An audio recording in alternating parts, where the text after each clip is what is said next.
Hi everyone, कैसे हैं आप सब लोग। आज के लेक्चर में मैं एक प्रॉब्लम डिस्कस करूंगी जिसमें हमारे पास गिवन जो है वो है कि if 2 raise to power x that is equal to 32 then what is the value of x square.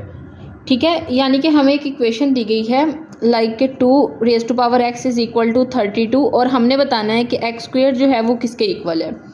तो इस तरह के प्रॉब्लम्स को सॉल्व करने के लिए आप क्या करें कि ये आपके पास जो इक्वेशन है आपको पता है, देखें 2 को अगर मैं 5 टाइम्स मल्टीप्लाई करूं like 2 multiply by 2 multiply by 2 multiply by 2 multiply by 2 that is equal to 32। ठीक है, इसका मतलब है 2 कितने टाइम्स अपीयर हो रहा है, 5 टाइम्स। तो मैं इसे ऐसे भी लिख सकती हूँ कि 2 रेज़ टू पावर 5।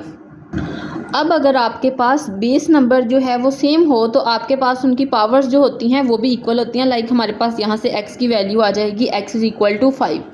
हमने फाइंड आउट क्या करना है, हमने स्क्वायर लेना है। लाइक मैं दोनों साइड पे स्क्वायर ले लेती हूँ, तो यहाँ से x स्क्वायर मेरे पास आ जाएगा 5 रेज़ टू पावर 2 का मतलब है कि हमारे पास 5 मल्टीप्लाई बाय 5 है दैट इज़ इक्वल टू 25। ठीक है, and this is your required answer. तो हमारे पास ऑप्शन नंबर सी जो है वो करेक्ट आंसर है।